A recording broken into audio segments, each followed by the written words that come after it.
Have you ever wondered why someone keeps coming to your mind even when you haven't spoken to them in weeks, months, or even years? Is it just your heart missing them, or is Allah trying to tell you something deeper? My brothers and sisters, nothing in Islam happens without a reason. Not even the thoughts that keep returning to your mind.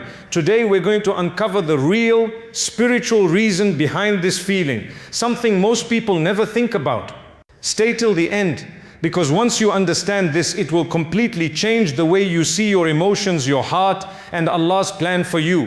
When someone keeps coming to your mind repeatedly, even without any communication, it's not always random. In Islam, nothing happens by coincidence. Allah is Al-Hakim, the All-Wise, and every recurring thought, emotion, or memory can hold a deeper purpose. These thoughts can be reminders, lessons, or signs meant to guide you spiritually.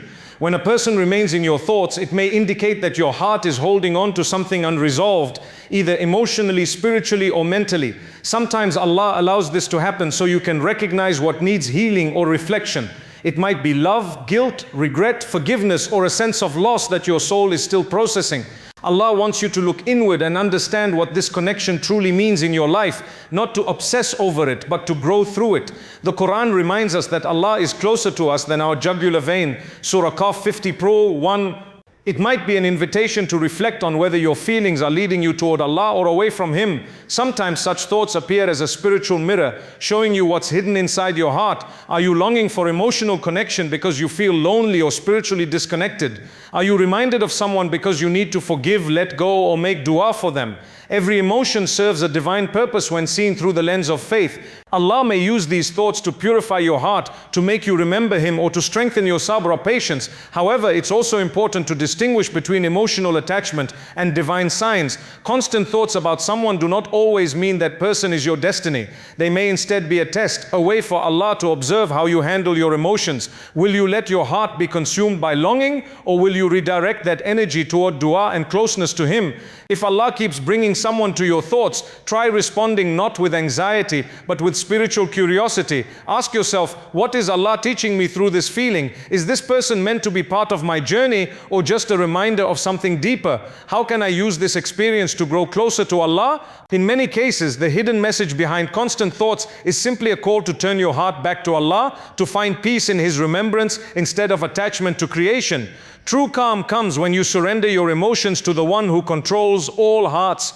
As the Prophet ﷺ said, verily, in the remembrance of Allah do hearts find rest. Surah Ra'd 13. Maybe Allah is not showing you that person, but rather showing you something about yourself. When someone constantly comes to your mind, it often triggers an emotional and spiritual reflection that goes far beyond simple memory or attachment. In Islam, every emotion, thought, and feeling has meaning because Allah is the turner of hearts, al-Muqallib al-Qulub. The heart is not just a physical organ, it's the seat of one's spiritual awareness. So when a certain person occupies your mind again and again, it may be a signal from Allah that there's something deeper within you that requires attention, purification, or understanding. Emotionally, such thoughts often reveal the hidden state of your heart. Perhaps there is unfinished emotional business, love, regret, guilt, or even gratitude that your soul hasn't fully processed. Allah sometimes allows these recurring emotions so you can face what lies buried within. It could be a test of your ability to forgive, to let go, or to make dua for someone even if they are no longer in your life. Reflection during these moments isn't about dwelling on the past, but about recognizing what Allah wants you to learn through it. Spiritually, these recurring thoughts can be a mirror of your relationship with Allah. When someone dominates your mind, ask yourself, have I allowed this person to take the space that belongs only to Allah in my heart? Sometimes our attachments to people become subtle forms of distraction. They can test how much we rely on creation rather than the Creator. This realization invites you to purify your heart, to detach from dependency on others, and to strengthen your emotional connection with Allah instead. Allah reminds us in the Quran, it is not your eyes that are blind, but the hearts within your chests. Surah Al-Hajj 22, kids. This verse reminds us that true vision lies in understanding what our hearts are trying to tell us. When someone repeatedly comes to mind, it might be Allah allowing your heart to see, to uncover a lesson, a warning, or an opportunity for spiritual refinement. The process of emotional and spiritual reflection also helps you develop emotional intelligence through faith, iman. Instead of being controlled by your feelings, you begin to understand them as signs pointing toward Allah's wisdom.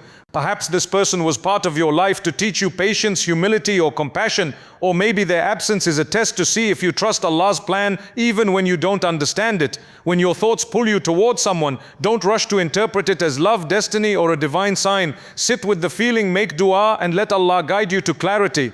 The Prophet ﷺ taught us to say, "O turner of hearts, keep my heart firm upon your religion."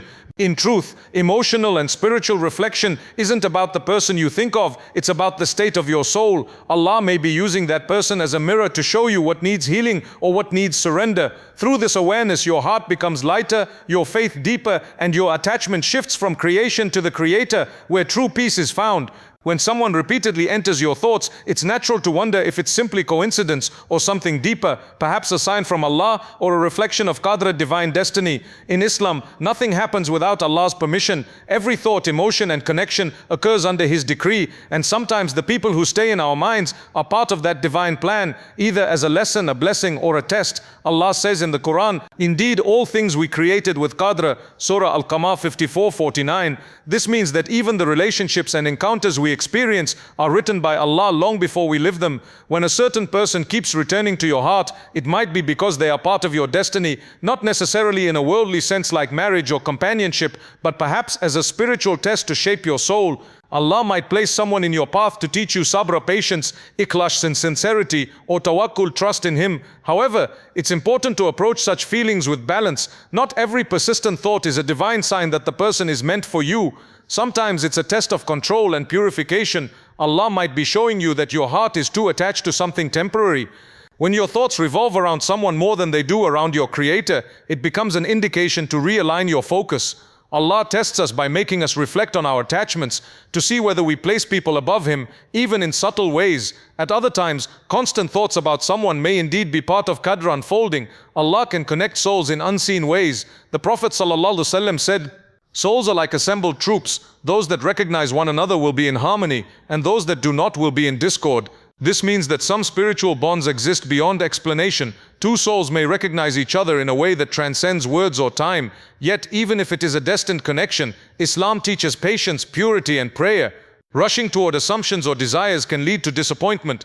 True destiny always aligns with righteousness and peace. It never leads to haram, confusion, or restlessness. Sometimes the person who stays in your thoughts is not meant to stay in your life, but to awaken your heart. Allah uses them as a means to guide you back to Him, to increase your reflection, strengthen your dua, and test your emotional discipline. What matters is how you respond. Will you allow the thoughts to distract you, or will you turn them into a reason to seek Allah more deeply? Ultimately, whether it's Qadr or a test, the purpose is the same: spiritual growth. Allah reminds us through these experiences that He alone controls the hearts and destinies of His servants. So when someone lingers in your mind, don't seek answers in the person, seek them in your prayers. The heart that turns to Allah for clarity will never be left in confusion. When someone constantly occupies your thoughts and emotions, it can create deep confusion. Is this person meant to be in your life, or is it simply a passing feeling? In such moments of uncertainty, dua, supplication, becomes your greatest source of clarity and peace. Islam teaches us that Allah is closer to us than anyone else, and He is the one who knows what lies in the hearts.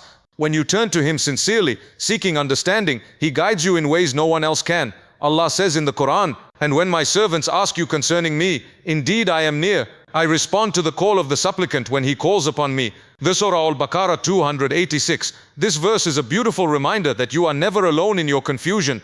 Allah hears every unspoken thought and sees every tear you hide. When someone keeps appearing in your mind, instead of overthinking or seeking signs through worldly means, pour your heart out to Allah in dua. Ask Him, "Ya Allah, if this person is good for my faith and future, make things easy between us. And if not, remove them from my heart and replace that space with peace." Dua is not just about getting answers, it is about surrendering your confusion to the one who knows the unseen. Often we struggle to let go or make decisions because our hearts are clouded with emotions, but dua clears that fog. It realigns your heart with Allah's will, reminding you that whatever is written for you will never miss you, and whatever is not meant for you will never reach you. There is also deep sakina, tranquility in the act of talking to Allah. When you make dua, you are not just asking, you are unburdening your soul. The Prophet ﷺ said, "Dua is the essence of worship." This means that even before your dua is answered, the act itself purifies your heart. It strengthens your patience, deepens your faith, and replaces emotional chaos with calmness. Many times people discover that after making dua with sincerity, their attachment naturally lessens, or their heart becomes clear about what Allah wants them to do. Moreover, dua should be consistent. One sincere prayer is powerful, but continuous dua builds a lasting connection between you and your Creator. It shows your humility and dependence on Him. Even when you don't see an immediate answer, remember that Allah's silence is not rejection, it's protection or preparation. Sometimes Allah delays your answer because He wants to heal your heart before giving you clarity. Other times He redirects your focus towards something better for your dunya and akhirah. Either way, when you turn to dua, you are always winning because you are choosing Allah over your confusion. So when someone fills your thoughts again and again, don't let it disturb your peace. Instead, let it remind you to turn to Allah. Speak to Him in the quiet of the night, seek His wisdom and trust that the heart which bows before Him will always find clarity, comfort and peace.